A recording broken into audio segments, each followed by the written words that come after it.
थोड़ा सा मुश्किल ज़रूर होता है, लेकिन मैं कोशिश करूँगा कि 2-4 मिनट में ही कुछ अच्छी बातें आप तक पहुँचाने की कोशिश करूँ।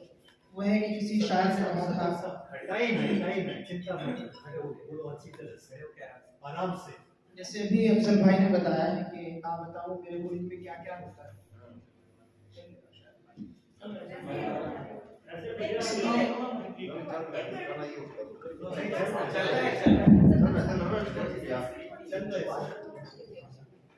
तो हमारे मुल्क में हाल फिलहाल में बहुत कुछ अलग चल रहा है।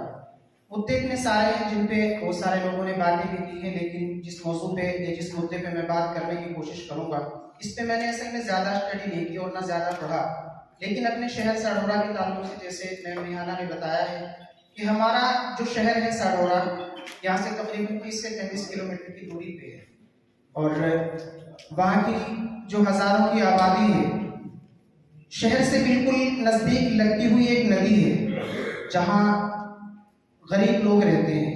और गरीबों का कोई धर्म नहीं होता, मेरे नज़दीक तो खैर होता ही नहीं, लेकिन सरकार के नज़दीक तो गरीबों का धर्म होता है। अभी आपने देखा कि जब बुलडोज़र बाबा ने ये प्रथा बुलडोज़रबाजी शुरू की, और जब ये प्रथा मुसलमानों तक चलती रही, तो पूरा मुल्क इस पे ताड़ियाँ बजाता रहा और लोगों को लगता रहा कि शायद अब मुसलमान बहुत जल्दी बर्बाद हो जाएगा। लेकिन जो जुल्म होता है ना, जब ये शुरू होता है तो एक कम्युनिटी को अच्छा लगता है हमारे मुल्क के अंदर, और मुझे किसी का नाम लेने में या किसी कम्युनिटी के ताल्लुक से कहने में मैं कभी गुरेज नहीं करता, और मैं खुले और साफ अल्फाजों में कहता हूँ कि आरएसएस और बजरंग दल के जो गुंडे हैं, जो सरकार के पाले हुए कुत्ते हैं, और जो इस मुल्क को ये चाहते हैं कि शायद हिंदू राष्ट्र बन जाएगा, वो सरकार ने पाले हुए हैं और वो इस पे मजबूती के साथ काम करते आ रहे हैं। उन्होंने ताड़ियां बजाई, लेकिन पूरा समाज इस पे खामोश रहता है। सबसे बड़ी जो खराबी जहाँ से पैदा होती है, मैं वहीं से शुरू करूंगा अपनी बात को, कि जैसे नौशाद भाई ने भी मस्जिद की बात की, और जो आदमी जिस कम्युनिटी से आता है ना, उसको लगता है कि सबसे ज्यादा मजलूम हम हैं, हमारी मस्जिद टूट रही है, मुझे लगेगा सबसे ज्यादा जुल्म हम पे किया जा रहा है, हमारे ऊपर लव जिहाद के मुकदमे दायर किए जाते हैं, मुझे लगता है सबसे ज्यादा मजलूम हम ही हैं। लेकिन जब हम किसी दलित की आवाज सुनते हैं, जब हम सुनते हैं कि एक दलित बहन खेत में घास काटने के लिए गई और उसको अपर कास्ट के लोग बोलते हैं और उसको कहते हैं कि तुझे हमारे साथ सोना पड़ेगा, हमारे साथ इस तरीके से, और जब वो अपने मुद्दे उठाने की कोशिश करती है तो 1 लाख में 50,000 लोग फैसले करा दिए जाते हैं। लेकिन जब आप समाज में निकलते हैं और लोगों के पास जाते हैं, तो फिर आपको पता चलेगा कि तो सारा समाज ही परेशान है। तो इसी तरीके से हमारे शहर में हुआ ये कि जब चुनाव नजदीक आता है तो वहां पे एक कम्युनिटी के लोग होते हैं जिनको पहले बोलते हैं लोग, वो बसते हैं नदी के बिल्कुल पास, वो नदी का इलाका बिल्कुल भूलता है, और इस मुल्क के अंदर लाखों नहीं, मैं कहता हूँ करोड़ों लोग ऐसे हैं जो बेघर हैं, जो रेलवे स्टेशन पे, जो सड़कों पे पैदा होकर उनकी जिंदगियां वहीं बसर हो जाती हैं और वहीं वो अपना दम तोड़ देते हैं। ऐसे करोड़ों लोग इस मुल्क में बसते हैं। लेकिन चंद 1 या 2% लोग सत्ताधारी ऐसे हैं जो चाहते हैं कि इन तमाम लोगों के हक को हड़प लिया जाए, और 1 या 2% जो अंबानी अडानी है उनकी जेबें भर दी जाए, जो सरकार को चलाते हैं। तो वही ऐसा मुद्दा जब भी हमारे साढौरे में इलेक्शन होता है ना, तो वहां धमकियां दी जाती हैं कि अगर वोट बीजेपी को ना दिया गया तो आपके घर तोड़े जाएंगे। तो अभी पीछे जब चुनाव हुआ पार्षद का, तो वहां पे ऐसा ही हुआ, और इस बार तो मजीद ऐसा हुआ कि जब उन्होंने कोशिश की कि नहीं हम वोट नहीं देंगे, हमने किसी से वादा किया हुआ है, तो वहां 1-2 घर तोड़ा भी गया। तो मैं कोशिश करूंगा कि जो यहाँ पे टीम आई हुई है और लीगल इंफॉर्मेशन सेंटर की तरफ से आप इस तरीके से जो भी काम करते हैं आप इस पे भी काम करें। लेकिन अब मैं असल मुद्दे की तरफ आऊंगा जिसपे मेरा सबसे ज्यादा दर्द है। ये मैंने बता ही दिया है कि ये तो हो ही रहा है, लेकिन वो है कि किसी शायर ने कहा था कि इसी थके हुए दस्ते तलब से मांगते हैं, इसी थके हुए दस्ते तलब से मांगते हैं, हम तो अपने जख्मों का मरहम कब से मांगते हैं, वो भीख मांगते हैं हाकिमों के लहजे में, हम अपने बच्चों का हक भी अदब से मांगते हैं। जब इस मुल्क में मुसलमानों की बात आती है तो फिर हम तने तनहा खड़े रह जाते हैं। जब मस्जिद टूटती है तो इस मुल्क में हिंदू मुस्लिम एकता की बात करने वाले लोग कुर्सियों पे बैठे रह जाते हैं। मैं अभी एडवोकेट सर कह रहे थे कि हम सिर्फ अपनी शिकायतें सुनाते हैं, कभी हम थोड़ा सा भी सुनाएं कि हमने कभी हिम्मत और हौसला करके कोई काम किया है।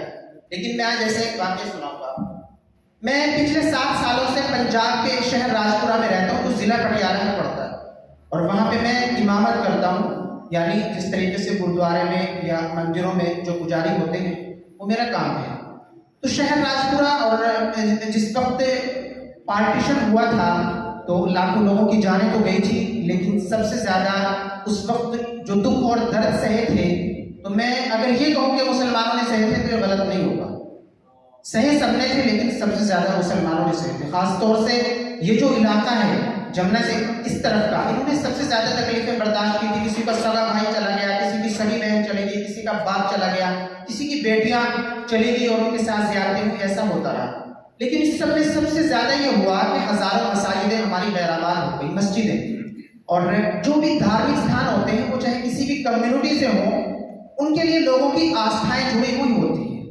तो इसी तरीके की एक मस्जिद शहर राजपुरा में थी, जिसपे एक फैमिली का कब्जा था। वो 2 भाई रहते थे उसमें। पार्टीशन हुआ, वो पाकिस्तान से हिजरत करके राजपुरा में आके बस गए, और ये प्रथा चलती रही और उनकी दूसरी पीढ़ी आ गई। यानी जब पहले एक आदमी आके बसा, आगे उसके 2 बेटे हो गए, वो दोनों उसमें रहते थे। मुझे राजपुरा में रहते हुए जब 3 साल हुए, तो जी दिन मैं उस तरफ से गुजर रहा था, तो मेरी नजर पड़ी और मुझे लगा कि ये तो मस्जिद है। तो मैंने वहाँ कुछ जो वहाँ के लोग थे उनसे बात की, मुसलमानों से, कि मस्जिद है और इसके ऊपर हमें थोड़ी सी कोशिश करनी चाहिए। तो लोगों ने कहा कि कोर्ट में केस चल रहा है इसका।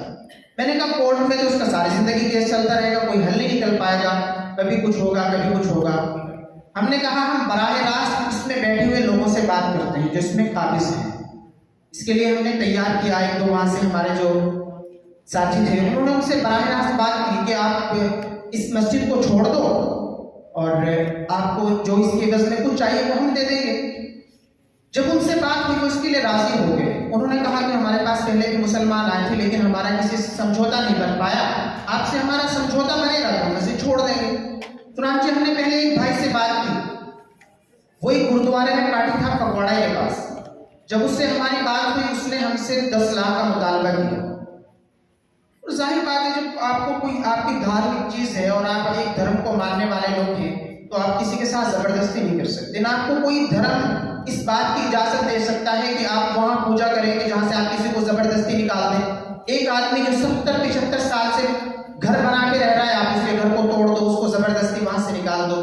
तो हमने उनसे बात की, तो हमारा उनसे 8 लाख में तय हो गया। एक भाई ने 8 लाख रुपए लिए, कोर्ट में कचहरी में लिख दिया कागज, और वो जगह खाली हो गई। फिर दूसरी जगह की बात आती है, उसमें उन्होंने दीवार की हुई थी बीच में। फिर उनसे हमारी बात हुई और 9 लाख रुपए में उनसे हमारी बात तय हुई, और ये समझ लें कि 17-18 लाख में दोनों हिस्से हमने खाली करा दिए। जब हम उस पे हमने मुरम्मत का काम शुरू किया, फिर आ जाते हैं आरएसएस और बजरंग दल के गुंडे। वो क्या करते हैं कि कभी किसी नमाज में पत्थर फेंकना शुरू कर देते हैं, कभी किसी नमाज में पत्थर फेंकना शुरू कर देते हैं। ये सिलसिला शुरू में चलता रहा, और हमने इसको इसलिए बर्दाश्त किया कि चलो कोई बात नहीं, 1 बार है 2 बार है, रुक जाएगा, लेकिन ये मामला नहीं हुआ। फिर हमने तमाम समाज के लोगों को वहीं इकट्ठा किया और हमने कहा कि शहर का कुछ लोग माहौल खराब करना चाहते हैं, और तमाम लोग इकट्ठे होकर इस पे बात करते हैं कि जिन लोगों के कब्जे में मस्जिद थी, जब वो अब राजी हैं, उनको कोई प्रॉब्लम नहीं है, तो इनको क्यों प्रॉब्लम है इससे। लेकिन उनकी प्रॉब्लम वजह थी क्योंकि उन्होंने एक धर्म का ठेका लिया हुआ है। उन्होंने एक धर्म का ठेका लिया हुआ है, उन्होंने एक धर्म को बचाने का ठेका लिया हुआ है। फिर हमारी ये बातें उनसे मुस्तकिल चलती रही, और आखिर में ये हुआ कि वो लोग हम पे मुकम्मल तरीके से हावी हो गए। जब कोई नमाज पढ़ने आता था, उसको टोकना, उसको रोकना और बार बार मस्जिद में पत्थर फेंकना। लेकिन हमने वहां एक बात ठान ली थी कि जब हमने किसी पे जुल्म करके किसी को मस्जिद से नहीं निकाला, तो हम यहाँ जुल्म नहीं सहे। लेकिन ये बात पुलिस प्रशासन तक गई, प्रशासन वहां आया, उनसे बातें हुई, उन्होंने तरह तरह की बातें की। उन्होंने कहा कि मस्जिद नहीं थी, ये सलाह थी, उन्होंने इस पर जबरदस्ती कब्जा किया है और ये यहाँ से। फिर उन लोगों को बुलाया गया जिनके पास वो थी, उन्होंने प्रशासन के सामने कहा कि हमने तो समझौते में खाली किए, उन्होंने हमें घर के लिए पैसे दिए हैं, तब जाके हमने ये मस्जिद छोड़ी है। ये एसडीएम तक उनकी सपोर्ट करता रहा। पिछले 6 महीने के अंदर का वाकया है कि उन्होंने क्या किया, रात में 1 बजे लाके मस्जिद के सामने शिवलिंग रख दिया। हमने 3 बजे एसएचओ को फोन किया, एसएचओ सुबह को वहां आया और एसएचओ के सामने पूरे मोहल्ले की औरतें वहां पे इकट्ठी हो गई कि यहाँ पे लोग आते हैं, अजान पढ़ते हैं, नमाजें पढ़ते हैं, पता नहीं कहां से आ जाते हैं। तो हमने हिम्मत नहीं आ रही, फिर हम एसएसपी के पास गए, फिर एसडीएम वहां मौके पे आया और एसडीएम को एसएसपी ने सही तरीके से समझाया कि जब इस मामले की पूरी इन्वेस्टिगेशन भी हो चुकी है और फेयर जो चीजें हैं वो तमाम हुई हैं और इन्होंने समझौते के साथ इस मस्जिद को खाली कराया है, तो अब प्रशासन को चाहिए कि अब इनके साथ प्रशासन सही तरीके से पेश आए। लेकिन अब वो मस्जिद आबाद है, वहाँ 5 टाइम की नमाज भी होती है, वहाँ पे नमाज भी पढ़ते हैं। लेकिन ये तो एक ऐसा मामला है जो सोल्व हुआ है, लेकिन इसके अलावा हजारों ऐसे मामले हैं जो सोल्व नहीं होते और यहाँ इस मुल्क के अंदर इन तमाम चीज़ों को रोकने के लिए, इन तमाम चीज़ों से बचने के लिए और इन तमाम चीज़ों पर कार्रवाइयों के लिए अगर आप लोग कोशिश करते हैं और आप लोग जद्दोजहद करते हैं, इसके लिए कोशिशें, तो हम आप यहाँ आने वाले लोगों को मुबारकबाद पेश करते हैं और जितना भी आप लोगों ने यहाँ आए हैं तमाम लोगों का शुक्रिया अदा करते हैं।